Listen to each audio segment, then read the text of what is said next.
Yeah. Yes. All right. Yo.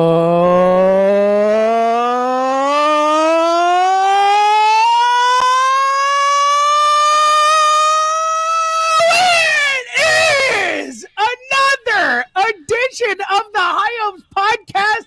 We freaking made it, man. Like, I have been honestly, this is the first time all offseason, maybe other than the Nola signing, where I felt like I could just freaking go for it with a yo.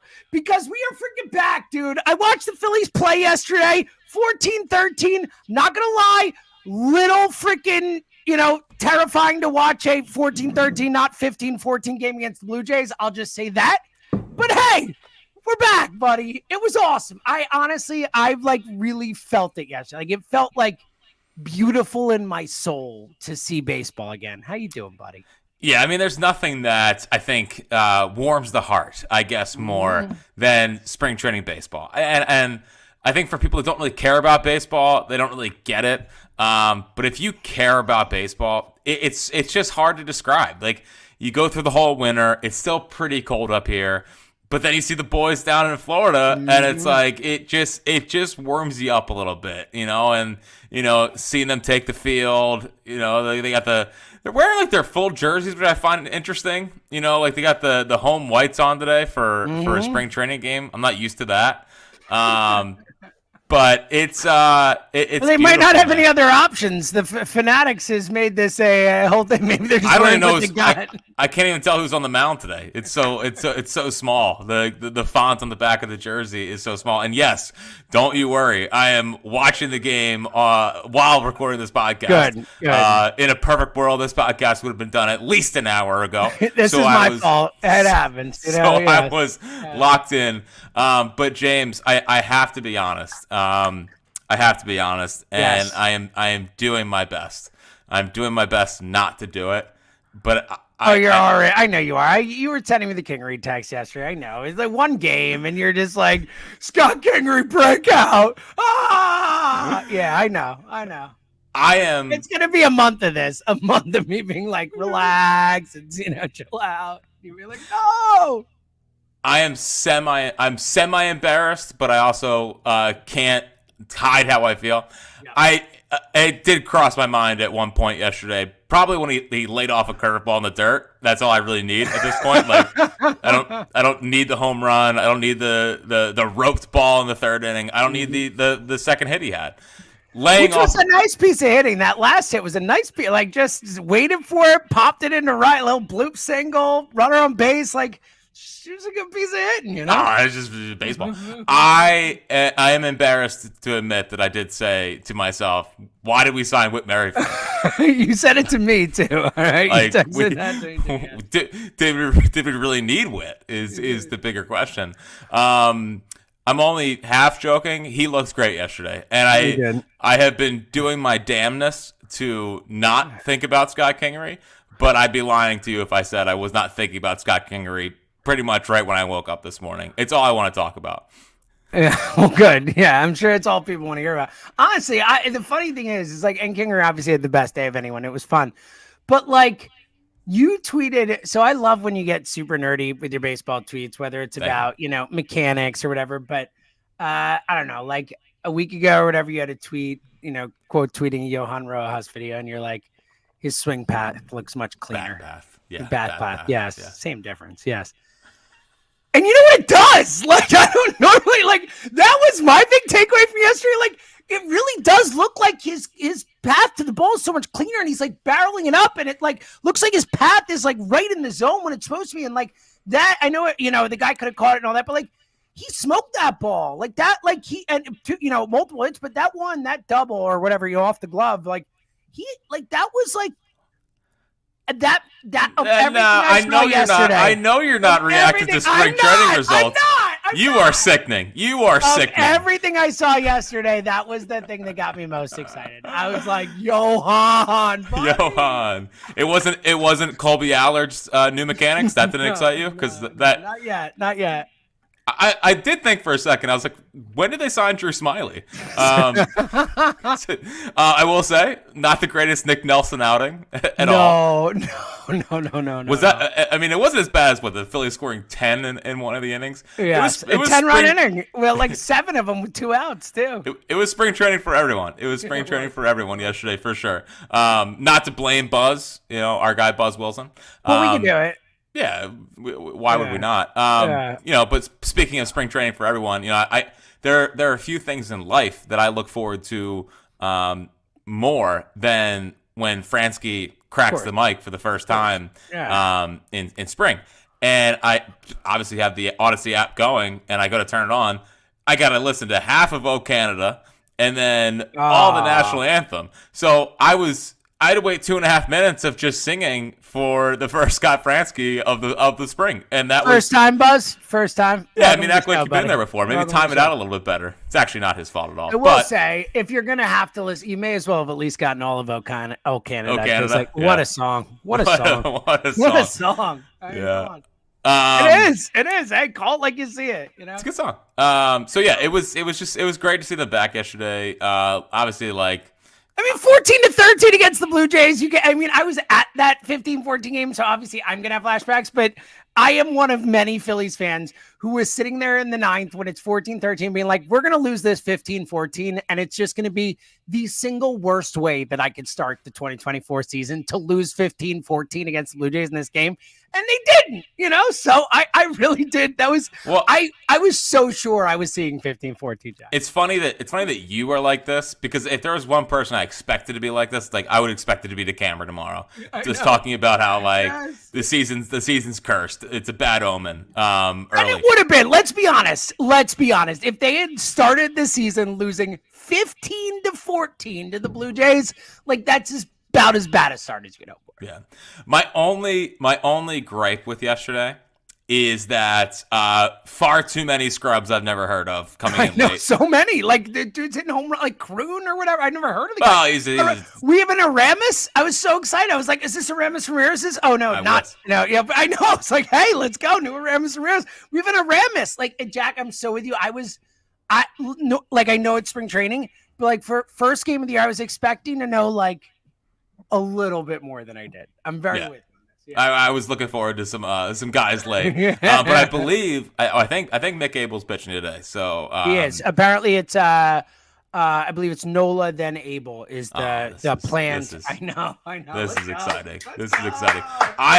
I live for every single spring training storyline. So we'll get into a lot of it, but the JT spending the offseason in the biomechanic lab couldn't be more all in. I feel like Johan Rojas had to have been in there as well. Based off Kingery's swings yesterday, Kingery had to be in there too. And then the Griff McGarry new mechanics, the Mick Abel new mechanics. There is nothing in the world, I believe, that fills you with more hope than spring training storylines. So it's the greatest. Yeah. So we joked about it before, but if you're new to the pod, welcome. Super happy to have you. You'll see that this will be a theme throughout the season, is Jack getting very excited about spring training stuff and me kind of dampening him down and all that. But I say this every year as someone who is very and proven correct, let me say, does not overreact to spring training stuff. New mechanics, buddy. I'm in. I'm sorry. I'm right there with it. Give me new mechanics.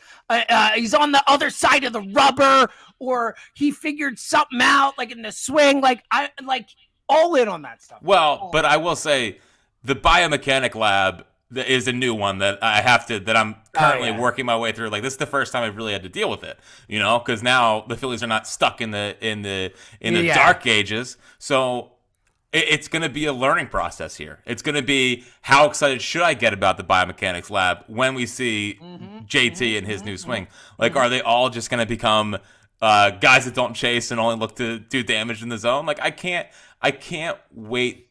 I think the thing that I love the most about spring training is I can't wait to see everything they worked on in the offseason coming to fruition.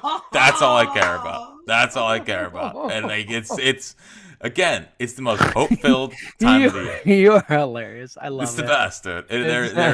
There is nothing better in the entire world than the first couple of spring training games. Like, you can have your little World Series runs and all that, but you want to talk about this is what really matters here. This is the good stuff. This is what separates the men from the boys. That's what it is. It's like, you're just gonna tune in for opening day. Cute. Well, I already know what's going on with the team. I already have my breakout candidates. Who would have known that Junior Marte would play like a very minor role in last season? If you hadn't watched spring training, you knew it right away. You're like, yeah, Junior Marte, and it's like he would big deal. Somewhat contribute to the season. So that was a pretty big thing. It was good. Yeah, well, that's why we're here, buddy. I'm so fired. I'm so ready, dude. I'm so excited. You're going to spring training, what, like a week or so? You're going to 2 weeks. So it's going to be awesome. March 7th. Yeah. It's going to be absolutely beautiful. Let's dive in. Quickly before we get to, more important stuff. I'm sorry, Jack. Anything outside of Kingery that you like legitimately want to react to that you saw yesterday before we move on to other stuff? But like, was there anything you saw yesterday? I mean, they played and it was fun. Was there anything legitimate yesterday outside of just the fun of it being back and Kingery that and Johan that got you kind of like, ooh, like some were just like, ooh, one of those? Well, it was like, unfortunately for me, they pitched like most of the scrubs that won't be on the roster. I know. It felt like a personal attack. I think it was. I mean, they very easily could have just pitched the good guys yesterday and pitched scrubs today, like, and they didn't. And they had to have thought of you. I mean, it might not have been because of you, but there's no way they didn't think of you when they decided to do that. You know? Well, I mean, it does probably make sense, keep the good guys for the home opener rather than the game in Dunedin. Yes. Against the Yankees, the whole thing. Oh, it's a rivalry. It's a rivalry game. It matters a lot. And we're right next to each other. I mean, they're basically like crosstown rivals, essentially, when it comes to Grapefruit League baseball. Exactly right. So, I mean, like the Rojas, did strike out on a slider, which I didn't love. No, we're not talking about that, Jack. Right, that doesn't matter. Talking about him roping balls that almost got caught but didn't, and ended up being an RBI double. That's what I'm talking about. Okay. Good. I'm proud of you. But yeah, I mean, Merrifield got a nice hit the opposite way. That was good to see. But once again, did we really need him with Scotty jetbacks? Nothing I think would make me happier than a nice a revival of Scotty Jetbacks. Well, the funniest part would be that the revival would happen right after we stopped paying him a bunch of money. Exactly. Yeah. Like, it's just the easily the most hilarious way for it to happen is like you pay off the contract, the whole thing, useless. Then it's like, oh, now he gives you something. It would just be so funny. Like, it really is perfect. Dude, him having 19 homers in 2019 is, I think it's erased from my memory. Because he had the 1 month where you just go. He had the month. It was legitimately the Dom Brown month. It's not quite the same level. Like the Dom month, was he became an all-star because of it. But yeah, special. Same idea. I know. Special. And real quick takeaways from the spring training game currently going on right now. Look at you. I know. No, I can't help it. Nola is dotting the fastball early.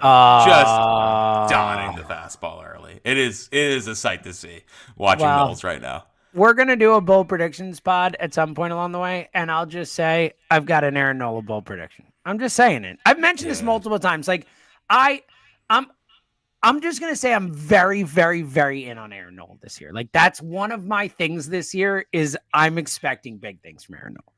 Just saying. I mean, through the first inning and 3 pitches. Lock it in! Might have a better year than Zach Wheeler. God, I need to see Spencer Turnbull. It's just, again, like you crapping on spring training stuff is you are almost like a hold up. I'm not crapping on the excitement of baseball being back in spring training. I'm crapping on taking anything meaningful away from it that's projecting for the season. Come on, man. Nola just dotted a fastball up in the zone. Like he wasn't able to do that a lot last year. He's going to go down with a changeup or a curveball right here and get a strikeout. Like, it's just, it just matters so much. And but it doesn't. It doesn't. It doesn't at all. I'm with it. No, I think I should have learned my lesson with Pivetta throwing 99 against the Cardinals. Every year, you could learn your lesson. See ya. Year. This happens every year. The history of this podcast, there are very few things. There are a lot of things that have been the same. There are very few things that have been exactly the same every year. And every year we get on here and you do your thing. And every year I'm like, man, chill out. And I am proven right every year. So I'm okay with it. But what about the sense of feeling alive, James? Have you thought about that? It's fun. All right, I'm not hating on it. I'm just not taking it as seriously as you. Dude, I will say, Pivetta against the Cardinals. I don't outside of his complete game against the Reds. I don't know if I felt pure joy from a sporting event in my life. I know people not the Bedlam at the bank or Super any of these Bowl. things. You're in the Reese home or like any of these moments you were there in the building. No. Good point. No, I mean, the Nola Boston start has to be up there. Obviously. Nola Boston. Yeah. Back in the infancy of this podcast, when no one listened to it or cared, there was a lot of dynamite stuff, a lot of bad takes. I'll own up to that. A lot of bad takes. I never had any. We've been heating up in the take game in the last little bit. But, that's right. That's enough about spring training for right now. But I will. If you see me combust on the screen. Well, what else are we going to talk about? Do we have other stuff to talk about besides spring training? Or no? Well, I mean, yeah, there's stuff to talk about. Of course. I'm joking. All right, so let's talk about some stuff. Bellinger's not going to be a Philly. Never really expected that one. I thought the Montgomery Snell thing was way more possible than the Bellinger thing. But thoughts on Bellinger going to Chicago, and then thoughts on look, it's about to be March, and Montgomery and Snell are both still out there. Both. I know Montgomery's been connected to the Phillies more, it seems like, as this is played out and stuff, but both those guys are freaking sitting there. They're not getting what they want. There is opportunity there. Where are you at on the whole kind of what's still out there thing? Yeah, so I mean, it did make me more hopeful about signing Jordan Montgomery. And it seems like Boris is now in the mindset of I got to get these guys in camp. We'll try to get as much as we can, but he's taking opt-outs after year 1, year 2, whatever. He'll take every opt-out he can at this point. I would be shocked if Bellinger plays on that contract, for all 3 years. If he plays well, unless he stinks again, if he that's why they, because he literally has gone from being an MVP to being cut. So it's a pretty wide range of outcomes for Bellinger, but I agree. I'd be shocked if he plays anything close to last year, he will opt out. Yeah, 100%. So, and I think that's a perfect world for where the Phillies are at right now. If you can sign Jordan Montgomery for 1 year, and you have him for a year, it should not affect how you approach Wheeler. Because I think if they sign him now, it doesn't affect this year's Wheeler's tax. already signed for this year, so it doesn't matter. Exactly. Yeah. Wheeler will be for next year anyway. There's no new money, essentially. Yeah, exactly. And it allows them. And either way, if you're signing Montgomery for this year, you're going over that next number anyway, and it wouldn't really, or you're close to it. I would most likely. Well, but I was going to say they could get off Taiwan still. So sure. Yeah. So you are the king of all off season, but maybe they could get off Taiwan. I'm just saying I'm pretty confident that how that contract is viewed around the league is not how it's viewed here in Philly. Oh, well, I agree with that too. Honestly, I don't view it that way myself. Again, it might not seem exciting, but the numbers he gave you last year are pretty close to what 18 million a year is. As much as it's uncomfortable to think that way about baseball, it's absurdity, but the innings and the numbers he gave you, it's close. I don't know I haven't looked at the WAR and the value and all that, but I would guess he was probably not that far off value wise from what he costs, Yeah, it's the ultimate having to sit there and watch it. Totally. It's the innings eater thing. It's like the innings eater thing when you actually watch it. It's where it's this is valuable. Like Jim Salisbury says it this way, and I love it. It's innings are valuable. He just says it. And it's right. It's innings are freaking valuable in baseball. They are. And what Taijuan Walker gives you is freaking valuable. It's just when you watch it every fifth day, it's what? How is this guy making this much money? But in reality, just if you're really dollars and cents spreadsheet wise, it's not that bad a contract. No, I will say, I've obviously been down on Taijuan. There's definitely a chance that he bounces back and has a pretty good year. Yeah, 2 years ago he was good. Like if they got the guy 2 years ago, we all would have been like, "This is sweet." All right, and I guess I think Alex Coffey wrote about how he's been working on getting the velocity up and not starting games slow, because it was, I mean, of all the bits that the Phillies do every year, the Taijuan Walker getting rocked in the first 3 innings and then ending up in the 6th with the same exact score. With it 6-4, yeah, exactly. Yeah, it's an underrated all-time bit. It was. You're right. It was under. Well, it's because there were so many bits, and I told you yesterday I was watching 2023 playoff highlights, and then I ended up following and just going to 2022 last night after the game because I was all Phillies up. But like I forgot just how many bits the team had. Like I'm watching like the highlights, and it's like Marlins, Braves, and then it's like NLCS, and it's like Schwarber bombs, and I'm like, I totally forgot about that. Like what a bit. Like just shuts up until the forgot it. Like we never forget about the Schwarber sucks till June bit. But we forget about the Schwarber sucks until the NLCS and then hits like 8 homers. Like it just there's so many bits with this team. No, it's the best. It's the best. I couldn't stop thinking about it as I was watching that, like all the bits that were playing out. Yeah, so I have a couple thoughts on the playoff run last year because we haven't discussed it enough. I do too, actually. So good. No, it was the greatest thing. Like when they went up 2-0 against the Diamondbacks, like you couldn't have told me anything. Like a 10-0 game, dude. It was like it felt as destined as any moment ever has. Right, they went up 2-0 or 2-0 in the series, and I even like watching it and bringing back the memories. I was like, dude, these guys, the regular season doesn't matter; they just win. Like they're just winners, and it sucks that how it ended is how it ended. But and speaking of Schwarber, a strikeout, but there was like an article I think Zalecki wrote about like they think he can bat like 250 again, and I was like, I don't know where that. I mean, sure, 250 would be insane. Like I would honestly, I'm sure you would too.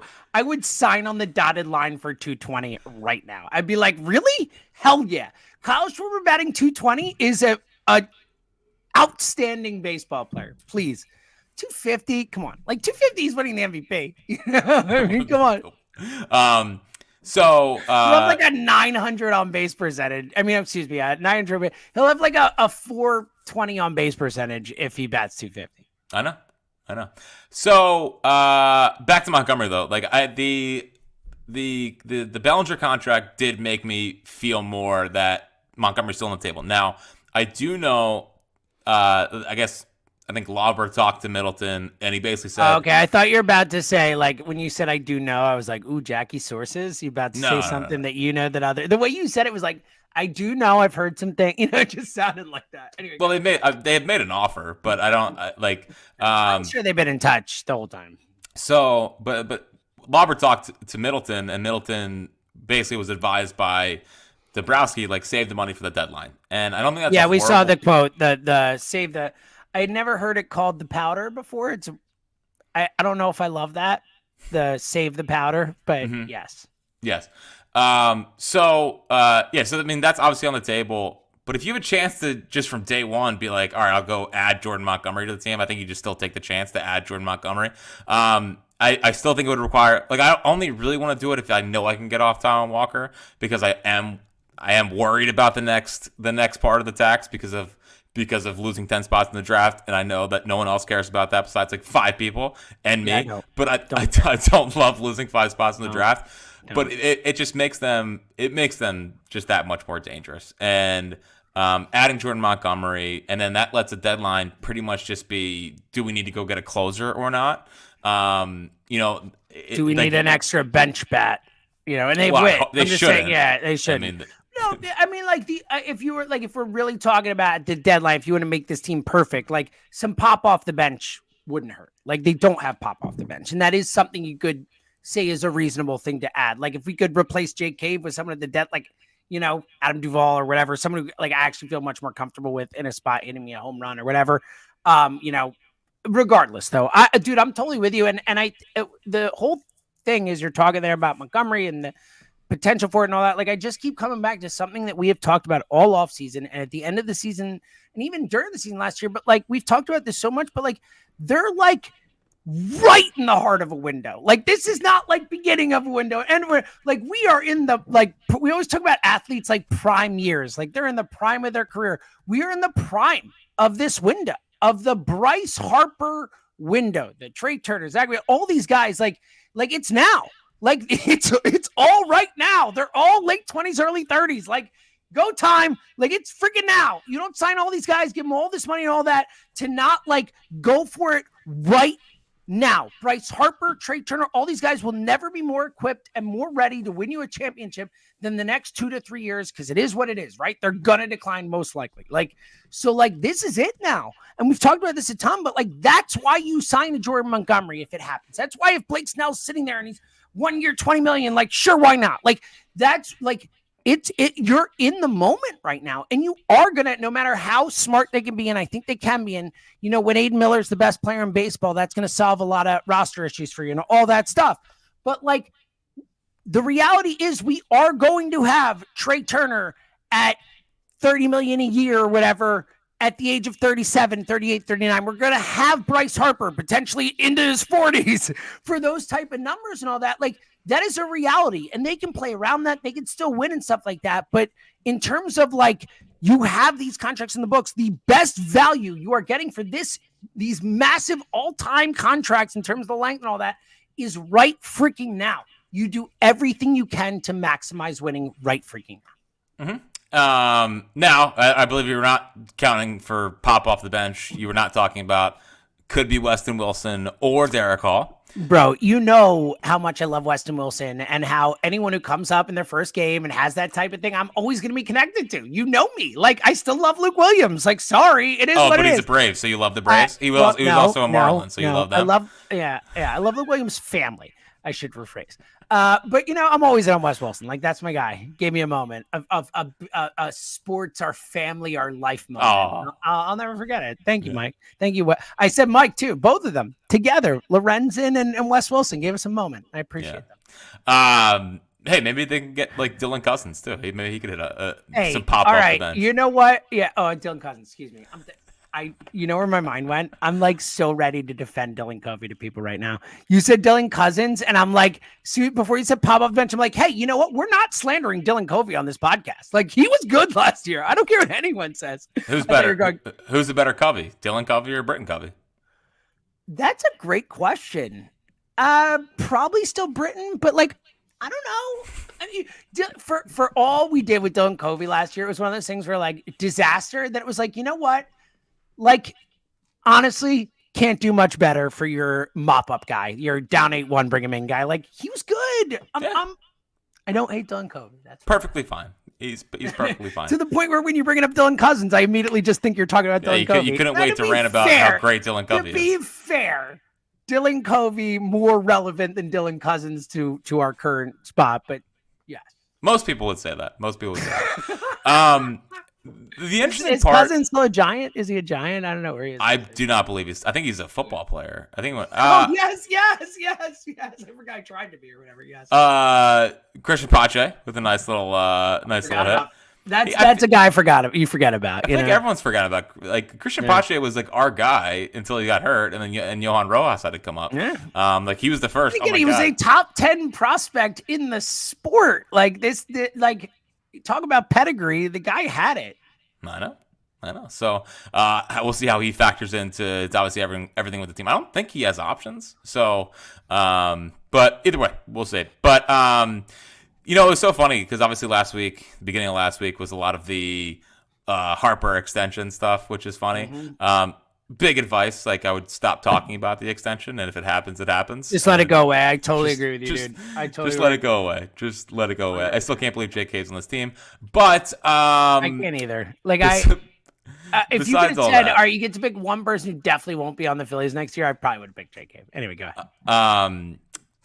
But it was so funny because the discussion was like, oh my God, well, like, all these older contracts, like, whatever. It's like, I don't buy into the theory of, oh my God, they're going to suck in like 8 years. Just because after Rollins and Utley and those guys got old, they sucked for a decade because they couldn't draft and they couldn't develop and they couldn't, they weren't spending money and they kind of just were like 10 years behind everyone else in baseball doesn't mean like the Phillies are going to fall off a cliff when they're just pretty much paying an older Trey and an older Bryce. Like it doesn't automatically mean they're going to stink. You have to have your player development in a good spot. You have to have your drafting in a good spot. But like I think there was a little bit too much doomsday of everything's going to suck 10 years from now. I just don't think that. Like who knows who they're able to draft? No, I'm with you. Who they can sign in the international markets. Again, that's why I said it that way before when I was joking about that. But that's why I was like, when Aiden Miller's the best player in baseball, won't Murray. But it's like, we love Aiden Miller, but it's like all it takes is hitting on a prospect. All it takes is a couple moves, and like it doesn't matter. You can win. Like I don't think Bryce Harper is going to stink. Assuming he's healthy, I don't think he's going to stink at 38. I just don't think he's going to be worth $25 million.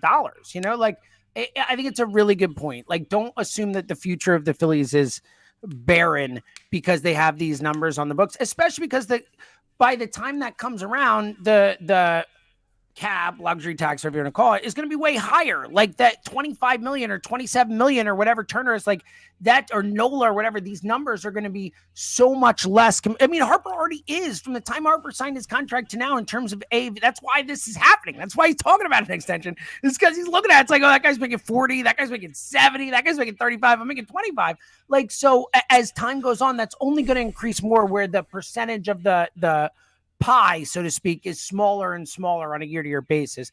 But again, that doesn't change the point I said before, where it's still you're in a window now and you commit to that. Exactly.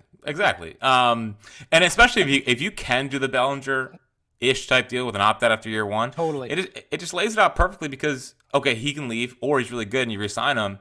Plus, you have Painter coming back. Next year, and next year if you go into it just gives you optionality to go like with a hinky phrase. It gives you so many ways to maneuver. And he opts in. And given I think they're going to resign Wheeler no matter what. So Wheeler, Nola, Montgomery, Ranger, Painter is with that's Sanchez like with Sanchez. Around. I mean that's like. Dude, I was putting together my Fritz list yesterday, because someone DM'd me asking early for the Fritz list, so I figured I would have to look at it real quick and put together some guys. My draft is like a month from now, so make sure we're all over that. Yeah. Dude, like Chris Sanchez was ranked ahead of Walker Buehler on one site that I love, that I like really value. Whoa. And does that have to do with coming back from injury still with Buehler? I mean, because Walker Buehler is clearly, but still, I mean, that's a wild thing. But it was like the concept. He was ahead of a lot of guys. I was like, man, really? Like, and I think I always do this. And I think, I think we were guilty of this a lot with the Wheeler Cy Young stuff from a couple years ago, where we're almost so close to it that you don't realize how good they are. Totally. I say this all the time, dude. I always say like we're myopic with our Philly sports because we focus so in on it that I bring this up with the pitching staff a lot, where it's like the fifth starter thing, even with Taiwan, where we were just talking about with like the value that he brings. Like, look at the fifth starters for most teams in baseball. Like, you know who sucks? The fucking Pirates. Oh, I cursed. Damn it. Man, that was the Pirates fifth starter stinks. Like, whoever's this, like, most fifth starters stink. And we just focus so much on ours. All right, a bad job. Wow. That was a blatant. Did not expect the I'm excited, all right? No, it's good. But yeah, and it's funny because every time I put something out about the Phillies that's positive, it's always like, well, pitching sucks, or whatever sucks. It's like they have a top 5 rotation, a top 5 bullpen, and a top 5 lineup. Like are they great at any of those spots? Like I think lineup wise is pretty great. Good play. Just kidding. Like is lineup wise probably the closest to great. Is the rotation great? No, but like but it's really good. Wise, it's really good. And the bullpen, also compared to the rest of the league, like if you look at Fangraphs, see this, whatever you want to choose as you're like, I'm getting excited for the season and read stuff. Like the Phillies are a top 3 rotation, like basically anywhere you look are considered. Obviously it plays out whatever, but they are like ranked as a top 3 rotation wherever you look. Fangraphs has them as number 2. They were number 1 until Kershaw came back to the Dodgers. Like whatever, like we get myopic, and I think a lot of times people in the city are like, oh, you overrate them, this and that. It's like, no, look at the rest of the league. Like the Phillies rotation is legit. Like it is. And then you have Montgomery, it'd be the best. They would have the best rotation. It would be 11 all over again, except like that 11 rotation was obviously special, but like Oswald was on almost his last leg. Almost, he just wasn't Oswald. Like he was. I mean, Christopher Sanchez last year was better than freaking Oswald was. Mm-hmm. So, I just Jordan Montgomery, and I remember watching him at South Carolina. I remember when he first came up with the Yankees, he wore 47. He's a gamer, dude. Like we saw it last year in the playoffs. We saw it before with the dude's just a gamer. Like he's just one of those dudes who like he's gonna show up. He's gonna show up.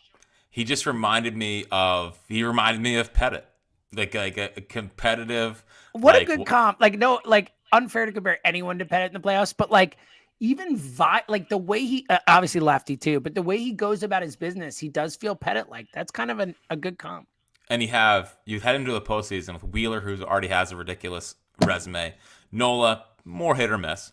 But still good. Like Nola's still got like a 3-something career postseason ERA. Like he's still solid, good postseason pitcher, you know?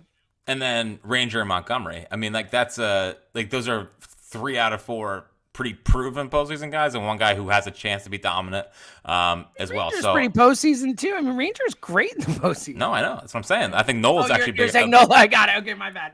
Yep. Yeah, I think Noel's actually a bigger question mark in the postseason. No, he is. You're right. Good point. My bad. than no, Ranger. You're totally right. Good point. So, it would be exciting.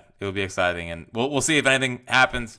I know he said we're not going to spend till the trade deadline, but I just still believe that if there's a chance to add a guy, I think they'll take that chance. So, looking forward to it. Yeah, I'm so with you. And look, I think like you want to keep it up in the trade deadline, but like first and foremost, signing Montgomery down doesn't mean you can't still do things at the trade deadline. Maybe it's like not as big or whatever. And even then you could do whatever you want. Like ultimately, like, yes, there are luxury tax thresholds, but it's not a salary cap. Like they can do what they need to do if they feel they need to do it. And if they get an opportunity to get a guy like Montgomery at a value and a short-term value, like I think I'm so with you. I do not think that we want to wait till the deadline would prohibit them from doing something that they believe, like, especially because like it is what it is. You like, yeah, you could trade for someone like Montgomery at the deadline, or you could have the guy for the whole season. You could not give up prospects for him. Like there's so many, and it's all about the market, but I'm so with you. All right. What else you got? Feels like take back time. Yeah. Because it's funny. There's been so much we've uncovered on this pod. I know. And it's like 37 minutes in. I feel like this take bag could take 25 minutes. I'm just letting you know. Oh God. I thought this would be like a 40-minute pod total, but no worries. Let's go. The Rojas bat path thing is real. It looked more clean. My only thing was that, or you had to bring it back. Okay. I know. But to finalize my point is that everyone needed that. My only concern with spring training stuff is that if it doesn't work, do they go back and revert to what they've always done? So while I'm excited, and while the hit was great yesterday, he did also swing and miss on some sliders early, which we don't love. Some were in the dirt, which we would like to get that locked in. But the bat path, very exciting. One thing that's not exciting, James. And I'm curious how you feel about this. You are an old soul. You are someone who. Actually, just old too. Just old, but I believe you are resistant to change. You don't love everything becoming so modernized. Yes, like me and all other human beings. Yes, resistant to change. Yes. Well, but you also don't like everything being modernized either. Like movies, right? Like 90s movies are better than movies today because like so the it's stupid not the graphics. Modernization. It's partially the CGI is not as good, and also like the superheroification of movies and all that. But it's not strictly because it's new. It's not like it was better in my day. But yes, I do. For the most part, I will not. Just go along with the point for 1 second. I'm going along. Let's go. What do you got? I like the out of town scoreboard the way that it was. I do too. I hated that they did this. I'm with you. Thank you. It's too digital. I know I'm the one who's supposed to, but it's supposed digital. to feel a certain way. Like it's baseball. It's like Wrigley. It's like Fenway. Like if it were up to me, like I'd rather still have the guy back there taking the cards out and sticking them in. Like there's certain things. I'm with you. Like I am, averse to change like everyone, but also like I understand that change needs to happen. There are certain things that are just perfect. Like it's just perfect and you don't need to change it. Real quick off of that. I think we've 100% talked about it, but I'm just very curious. Like, will we, me, hopefully, I'll probably be dead, but yes, it's good. Maybe a longer life. Technology, buddy. There we go. Will you see a different ballpark besides Citizens Bank Park in your life, or do you we have talked about this? I think yes, I do. Ultimately, I don't want that. Dude. I am right there with you. I want in 100 years when they've changed every ballpark and they'll be like the 3 oldest ballparks: Wrigley, Fenway, and Citizens Bank Park. Like, I'm with you. I want it to be that. I think it's cool enough. I think it's well built enough. I think it is timeless and classic enough. Like Camden Yards, same way. Like that could last forever. I just if I had to bet in like 20, 30 years, like with the money involved, with the politics involved, with the city, the whole thing that's involved, like I just think someone's going to be like, hey, let's make some money and build a stadium, would be my guess. The only thing I will accept a new stadium location is if they can do it on Penn's Landing or somewhere. Which is the dream. It's the ultimate dream. I mean, it is like, and I understand like the Chinatown thing and this and that. And I understand the all kinds of issues, just forgetting any specific issues with specific cities, just on a holistic level. There's nothing cooler than a baseball stadium in a city. Like there just isn't. Like to be able to walk and on a river on top of it. On a river, like PNC Park, like is not overrated. It's beautiful. It's awesome to watch a baseball game there. And that's not even, half the city that Philadelphia is, but being right on the water with the bridges and the city right behind you, like it just kicks ass, man. Like it's just a fun way to watch baseball. So I'm right there with you. I would love it. I don't expect it. Plus, we call it Harper's Cove. I mean, it's just. Yeah. I'm really just thinking about Walker at this point. I want Walker to experience, a ballpark downtown. But final thought on that before I move on. To your many other thoughts, yes. There's a lot of thoughts. I think Citizens Bank Park is just perfect. Like I think it is a perfect. Like it's loud. The way it's built was with Dave Montgomery's vision, like even down to where if you hit it off the wall at this current point, it bounces a certain way and all that. Yeah, you can get it inside the park home run. Like it's just and it has like like there are just certain sports stadiums or just music venues, whatever that you walk into, and there's no life. Like you could just feel it, where it just feels like this is a space that was built to house events. And then there are places that you walk into and say, like, this is where the Phillies play. Like, this is like a home. Like, it has a vibe and a life to it. And then you add in all the moments that have happened there. And especially, the last few years and the whole, national thing and all. Like, there's just something about the place that there's just something special there. And I don't know that you'd want to ever mess with that. You know what I'm saying? Yeah. It's a great spot. It's a great spot. One thing I've also been thinking a lot about, because we're winding down, and I guess it ties into the biomechanics thing. For some reason, I've been thinking about to bring the biomechanics back. It's good work. For some reason, I've been thinking about a lot recently, like life without JT, and how because we've been. I mean, he's like 33-year-old catcher. I mean, how long? We've been spoiled by having. Like 31, the best or one of the best at his position for the last 4 years. And it's like, I'm not ready for the usual drop off that comes. Well, especially because he might not have been the best at his position, but Chooch was super underrated. Like Chooch was a really good catcher and got you clutch hits. And obviously was a great backstop and all that stuff and did everything you want to have a catcher. That it does feel like outside of, a few years in there, it feels like we've kind of been spoiled at a position for a long time where it can be really ugly and year to year, like a lot of these guys, I mean, just the way JT hits, even when he gets cold, road JT, whatever. I mean, compared to most catchers, it's usually an automatic out for the most part, So it's such a great point, Jack. I think for a long time we have not, like Andrew Knapp, the whole Knapp thing. We got so many. He was a backup catcher. Imagine your starting catcher being like Andrew Knapp-esque, because that's what some are. Mm-hmm. Well, and the thing is, like, I just have a feeling. I don't think at the end of his contract, which is after next year, I think he's gonna be back. Like, I don't think it's already the end of next year, Jack. Oh my 2025. God. The pay JT thing feels like it was yesterday. Jesus. Yes. Wow. The sign that Harper as if I could not feel older. Okay, good. Cool. Yeah, he's got 1 year left. He got one more year left. Time is flying. But I think he's going to be back. Like I I think they'll re-sign him. Although he And will not be playing first base. No, he's aged well as a catcher in terms of the athleticism. And we talked about this back in the day when they signed him and all that. But like, he is a rare kind of case in that not only is he just extra athletic, period. He's a great runner and all that stuff for a catcher, but he played shortstop and other positions a lot of his career. He doesn't have the same 20 years of squatting down or whatever prior that a lot of people do. So it wouldn't be shocking if he could last a little long. Well, and in reading the Gelb article, that's a good piece of hitting by Casty. That's a good piece of hitting, Casty.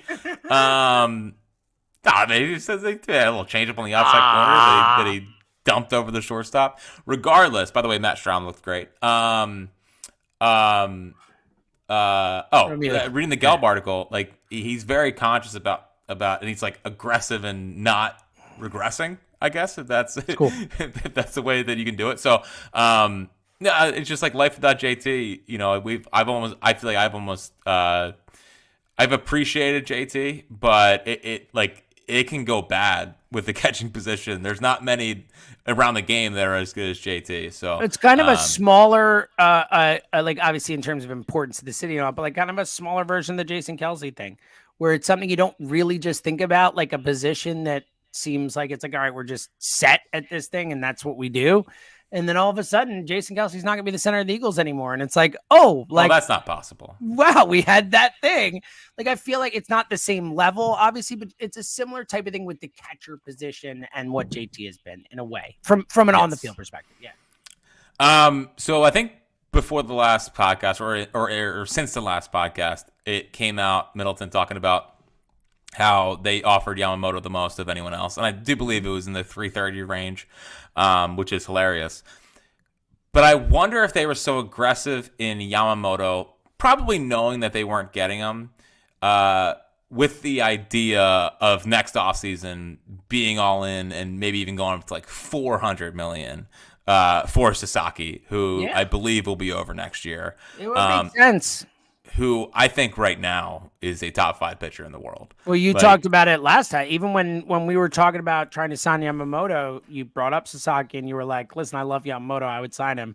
Sasaki, dude. Like, I remember how excited you were about him. And that was 3-4 months ago you were talking about that. Oh, man. Schwarber almost had an infield single. We're getting to 250 one day at a time. But yeah, a part of me was wondering, okay, well, is this all laying the groundwork for just show, hey, look, we are willing to pay for Japanese pitchers. We'll make you feel comfortable, whatever. Like, and by being up there, that's a fascinating. Look, if they are, I would believe it with Dombrowski, but Dave Dombrowski and John Middleton are playing 4D chess then, even if they don't get Sasaki, just to think that way, to say like, hey, maybe we get Yamamoto, maybe we don't, but like we're setting something up. That'd be really cool. Yeah. So that was something I was thinking.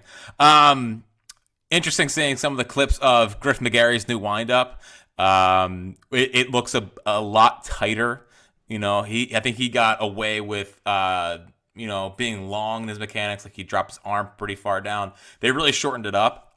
The only concern I have with that is that it takes a while for it to click, I think. I don't think this is an overnight thing. So, like, I know Pivetta a couple years ago, he tried to shorten it, and it really just broke out last year. By the way, there are a lot of breakout Pivetta articles being written right now, and I would just like to say you're 5 years too late. Every year, dude. Every year. You're late. You're late. So it takes a little while when you shorten your arm path to get comfortable with it. They're already saying he might not pitch in Grapefruit League games, but just looking at the shortened mechanic, it's like, and he does not have the velocity. I'm not saying he's this guy, but it looks just like Spencer Strider. So I'm excited about the Griff McGarry stuff. I want to see him in a game because I want to see what it looks like, but potentially back in on Griff McGarry. That was a real high hopes moment there. Thank you for, okay. I for a moment thought it was 5 years ago and we were talking about Nick Pivetta and Kurt Schilling, and I just had a real flashback, but we're back and we're good now. So go ahead. We're good. Thank you. All I said was that he's a splitter away from being Steven Strasburg. Yes, you did. You sure did. And he's better than Steven Strasburg right now. So well, it's true. Yeah. So am I, Jack. So am I.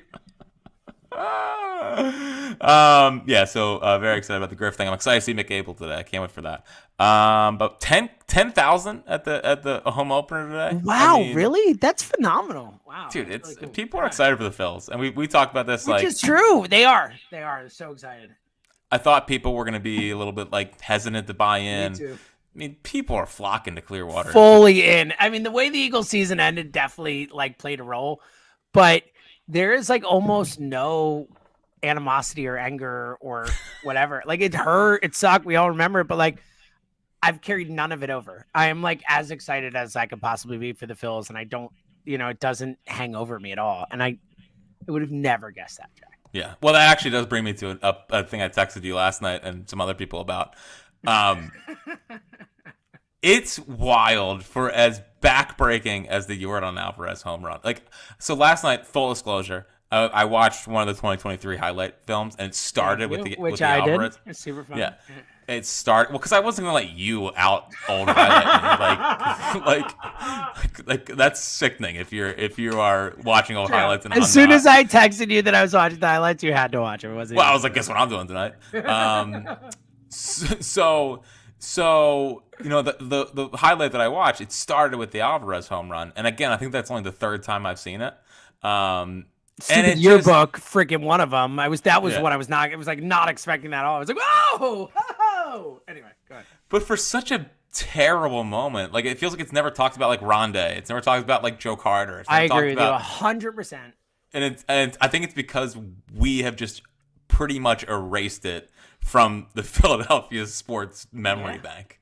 I think we've. And it's also because Game 5. I think it's because, and you put out literally credit to you in the moment. You knew the Phillies lost the World Series in Game 5. It almost felt like the Alvarez homer was just like, yup. It wasn't like they were up. I know. 1-0. Trust me, I know. I'm not trying to diminish it. I'm just trying to explain why. Because I'm right there with you. When I text you back, I'm like, I don't even think about it. I'm like, I don't even think about the Astros series. I just think about beating the Padres, and then I like kind of just blank out on what happened in 2022. And it was so fun on the whole, the run itself. But you're right. It was not exactly Joe Carter because it's only happened twice in baseball history, but like it was the same idea. Like the Phillies lost a World Series on a home run in Game 6 of the World Series, essentially lost the World Series there, and like we just never even like think about it. It's crazy. Yeah. Now I think if you rank, it's funny because you rank the heartbreak of that series. And I think the McCormick catch ranks above the Alvarez one. I would freaking put the Reese freaking error above it. I would put the Brad Marsh at bat above it. Brad Marsh, interesting. What are we, Brandon, a hockey podcast? No, that's not on you. DeCamera did it the other day. And Howard did it too. And it's a bad job by me though. No excuses. No, it's no. It's definitely.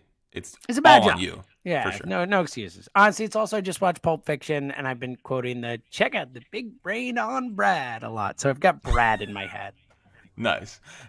That is a tasty burger. Last thing. I did appreciate, Whit Merrifield and Colby Allard immediately talking about how different the culture is here. Just makes you feel warm inside. Well, I loved it. I mean, even before he got here, Whit was on with and I'm paraphrasing, but the quote where it's like, I've been an all-star. I've led the league in hits. I've blah, blah, blah. I've done all that. I want to come here to win, man. I want to be a part of this thing. It's like, bro. Yes. Yeah. I mean, yes. It is a shame that they're going to have to cut him for Kingery in June, but I love that you think they would cut him before Sosa. Strong. Good word. Thank you. No, Sosa's also my guy. There are so many of my guys on this team. That was one of the fun ones I forgot when I was watching the 2022 highlights was the slide into home. The save, it's so great. And real quick before we now, it's only taken back because we don't talk about that because of the hop skip, the Sosa the Sammy Sosa hop after in Game 6 where it looked like he hit 700 feet. I know, and it was caught. I mean, that's like the all time. I mean, it was gone. That was gone. It was gone. 100% was gone. One couple quick things. The Stott Grand Slam. I don't think we talk about it enough as a moment because obviously it's just the first round and whatever. But in terms of like it wasn't the Reese bat spike, it wasn't the Harper Bedlam, but it might be the next loudest at any point either run. Like that, the Stock Grand Slam, just pure loudness, pure like eruption in the stadium. It was up there is the point. I got one that goes against that.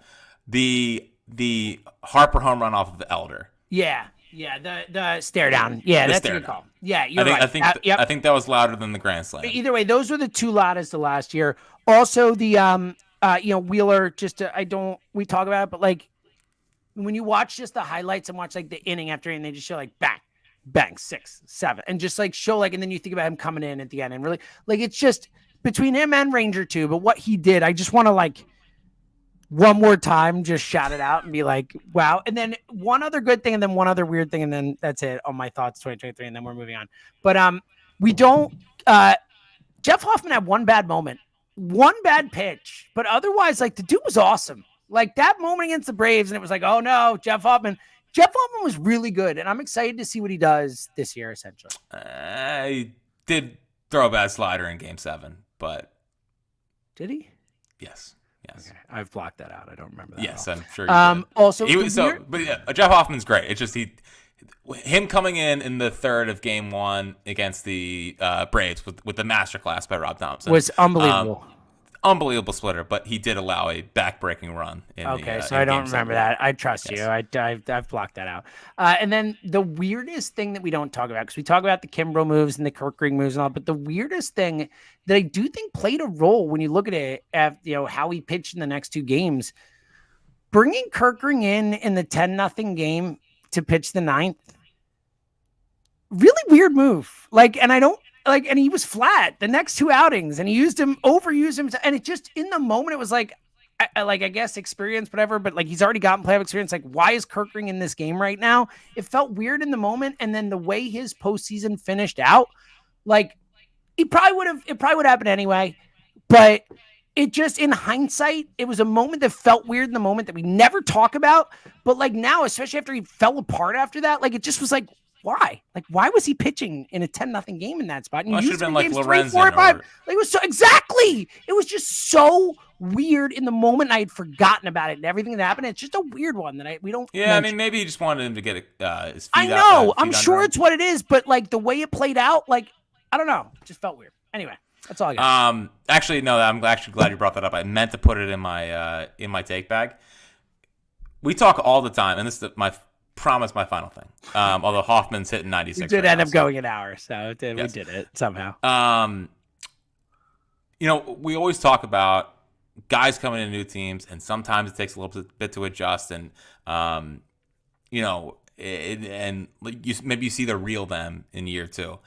I think people wrote off Gregory Soto a little bit too much. Oh, I love this call. And Dombrowski keeps bringing him up. Whenever they talk about closer, he's like, by the way, guys, Soto's had a 30-save season. Like, he's done it before. I agree with you. Yeah. Well, especially with what they got out of Alvarado after that.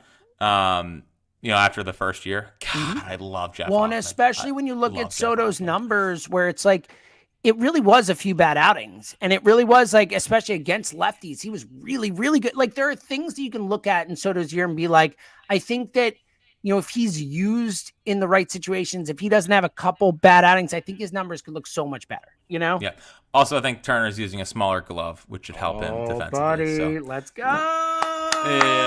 Yep. All right. Oh, man. I think Jeff Hoffman just got taken like 700 feet to right. Well, it's caught by Castellanos. We're good. We're back. Everything's fine. Jeff Hoffman's not done. A 1-2-3 inning. What a beautiful day. I love this podcast. I was so excited to record. And, man. This is great. I did not expect us to go an hour, but I should always expect it. It's a beautiful thing. Always expect to go an hour. All right, we'll be back later in the week. We'll figure it out whenever. But I'm pumped, man. And maybe we got some news coming up later to announce that could be fun for stuff we'll be doing. Oh, yes. Yeah, so we'll get there. Big stuff. All right. Big stuff. Big and fun stuff. Freaking fun awesome stuff. Yeah. All right. So we'll talk about it later. I'm so happy they're back, man. Like this is, to our point before, this is about as much as I've needed baseball on February 25th in recent years as I remember. And we're officially 32 days from opening day. Let's go, buddy. Let's go. All right. We'll be back later in the week. Until then, use Fritz and Seltzer.